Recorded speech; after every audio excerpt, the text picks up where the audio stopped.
us up, but now the bus can't enter the capital. I stayed at another station first, and now have moved here. To serve as bomb shelters is exactly what the underground system was designed for. It was built after World War II, when the Soviet Union feared a nuclear war. The deepest station is more than 100 meters under the surface. It's very safe here, I think. I don't know whether it really is, but at least it feels safe here. After the Russian attacks began, many people fled the city, but some are refusing to leave. Kiev is being protected. I come down here to wait until it's safe to go out. I have no other plans. I trust our army, and I trust that it will end well. I have no desire to leave Kiev or Ukraine.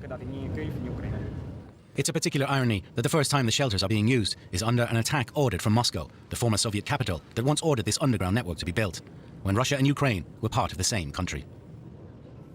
The Russian invasion of Ukraine has sent tens of thousands of people fleeing their homes since Thursday.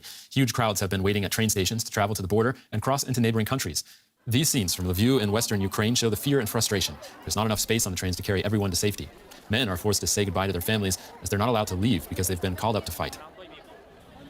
Many of the refugees have headed to Poland. Our reporter Monika Sierecka has sent us this report. The Polish-Ukrainian border in Medyka in southeastern Poland. Since Russian forces invaded Ukraine, around 100,000 people have crossed the border seeking refuge. They say there are long lines of cars trying to enter Poland. Many of the new arrivals are met by friends and relatives on the Polish side, including Oksana Dubovenko. She and her family have a grueling 30-hour journey behind them. We live near a military airport. In the morning, we heard sirens. My mother immediately hid in a bomb shelter. My parents stayed in Ukraine. And my brother, too. He's serving in the army. I know they were able to leave the bomb shelter, but you never know if maybe they'll have to hide again today. I'm really worried. Anya also had to leave her loved ones behind. Her mother is not allowed to leave Ukraine because she works for the military. The 17-year-old is still in shock. I was afraid that people would trample me trying to cross the border. But now I believe that things will go well. But I fear for my family and for Ukraine. I don't know what will happen, and I'm afraid. Many volunteers are helping the exhausted refugees on the Polish side of the border. They can get a warm meal here. And Poland's border guards say they're ready to meet this unprecedented challenge. In our history of Polish border guards is the first situation in this scale. We brought more and more staff. All the cabins which can be open at the border crossing points are open.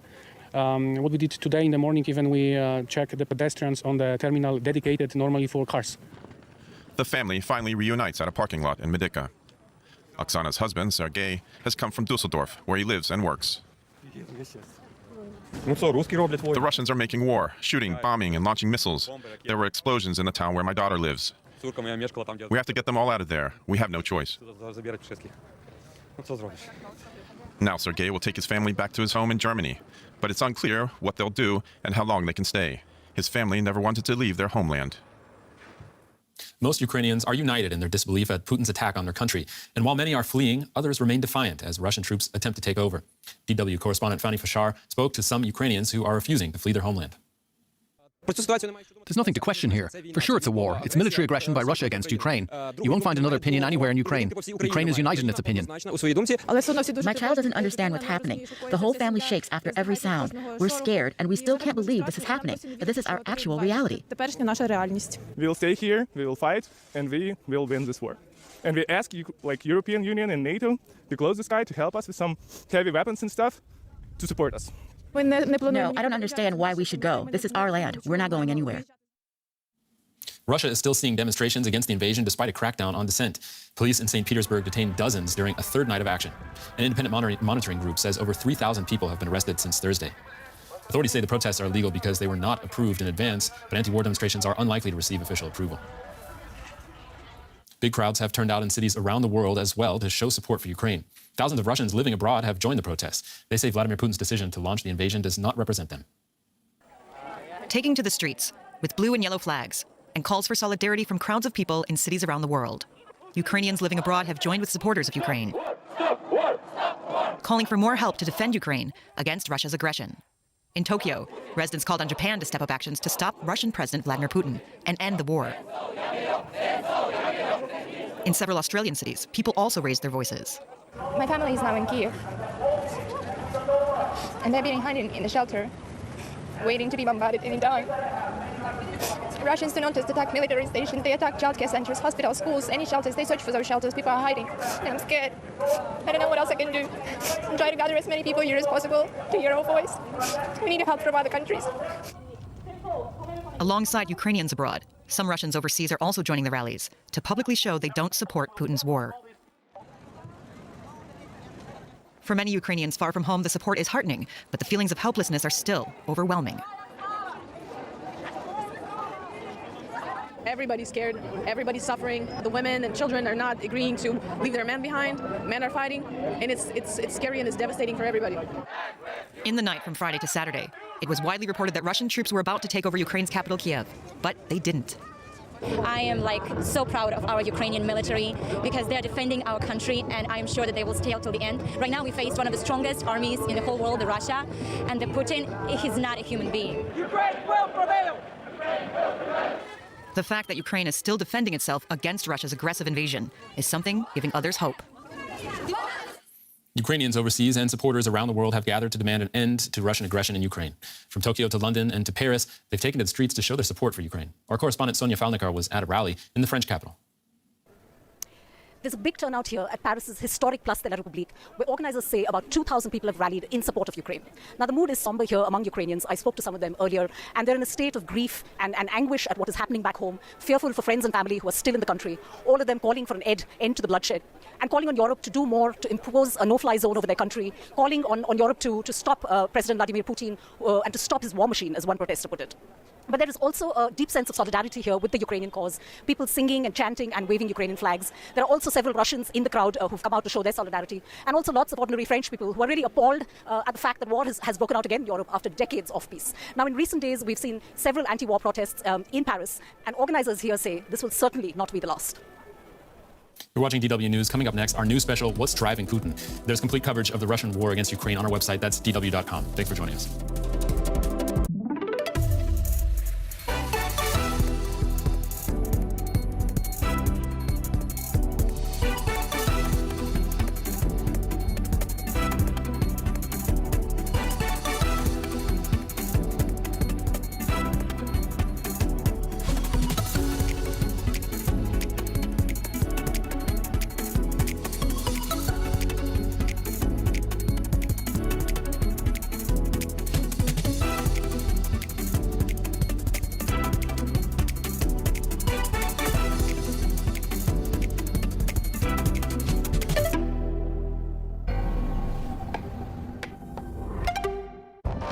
War in Ukraine.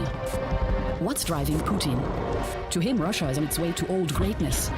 But what does that truly mean? Where will his ice-cold agenda lead? A search for clues. What's driving Putin? On DW News. Algae, the superplants of the future. Today already they can replace plastic and petroleum, serve as food and revolutionize medicine. And are treated as climate savers. Worldwide, their powers are increasingly being deciphered. Algae, an unknown raw material. In 45 minutes on DW.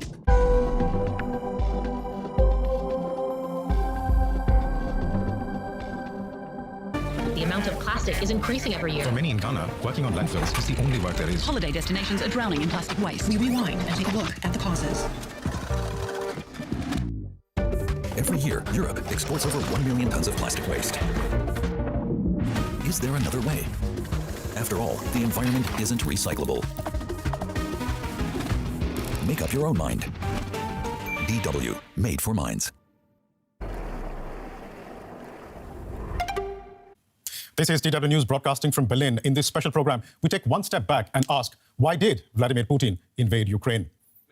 He claimed it was to denazify and demilitarize the country. But is that the real reason? And what do the answers reveal about Putin's Russia?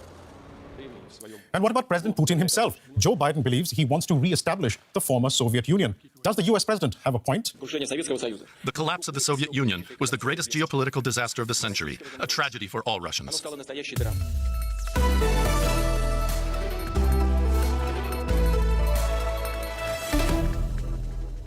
I'm Birish Banerjee. Welcome to this special program on Russia's invasion of Ukraine. In the next half hour, we'll look at the real motivations behind Vladimir Putin's attack on a sovereign nation and how the events of the Cold War inform the Russian president's worldview.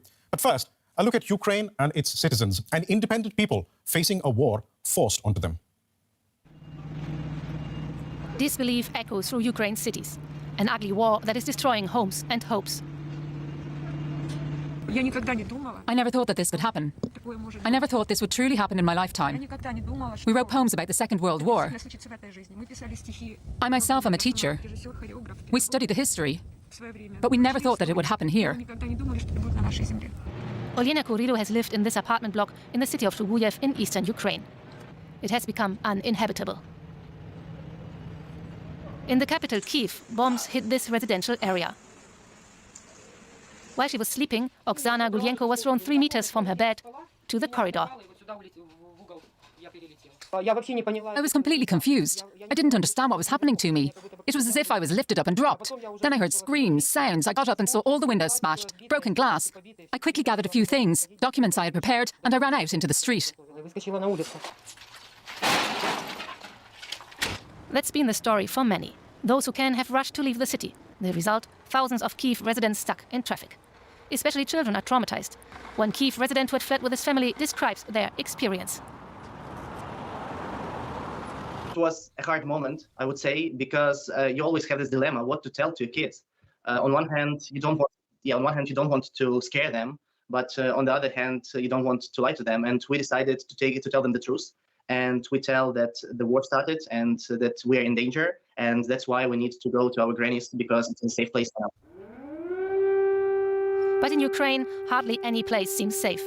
In Kyiv, people have been seeking protection in metro stations, school basements and bomb shelters. I guess this is a bomb shelter that is close to my house. So, let's see. Here, sitting in the shelter, in the bomb shelter, and checking the news constantly. We were told that something might happen around 5 p.m., so we're just waiting. Others gathered in an improvised shelter in a hotel. Alyona Tkachenko is a cook here, but going up to work is not an option. It's hard, but I'm holding on. Have you slept today? We were sleeping, but an explosion woke us up at 4:20 a.m. near our house. A missile was shot down. What happens next, no one knows. But it seems certain that many more Ukrainians will suffer before the fighting stops. And DW News teams are on the ground reporting on the fighting. Correspondent Fani Fachar was in Kyiv and sent us this report on what people in Ukraine's capital city are experiencing. You do see the fear in people's eyes, regardless whether they say that they stay put and they want to resist with or without arms. But that fear basically results in different reactions. Some people left or trying to leave Ukraine. There are long queues that are forming both on the highways towards the west, long queues forming at gasoline stations. People were packing up on food and basic things at the few supermarkets that were still open here in Kyiv. So there are people who are really panicking and they want to leave. But then there are others who are concerned as well, but they say they're not going to take the sovereignty, the freedom, the democracy of the country away. In fact, I've just seen a few hours ago a young man on his bicycle carrying a Ukrainian flag. He was the only man here, the only person here at Maidan, at Independence Square. And it really was a picture to me that yes, there's concern, there's fear, but there's also a sense or a mood of basically not having Russia to say what the future of this country is. And 8 years back in 2014, exactly on the square where Fani was reporting from, the people of Ukraine decided they didn't want to be part of Russia's fold. Their choice reflected in their protests on that very square. Chaos, death and revolution on Kyiv's Maidan Square in 2014. Protesters who want closer ties with Europe stand against pro-Russian President Viktor Yanukovych. His forces killed more than 100, but then he fled to Russia. The Kremlin called it a coup. Soon, soldiers in unmarked uniforms, so-called Little Green Men, appeared in Ukraine's Crimea. A Crimean referendum on whether to leave Ukraine and join Russia was rejected as illegal by the international community. But it was followed swiftly by Russian annexation of Crimea in March 2014. By early summer that year, an insurgency against Ukrainian rule had broken out in the eastern Donbass region.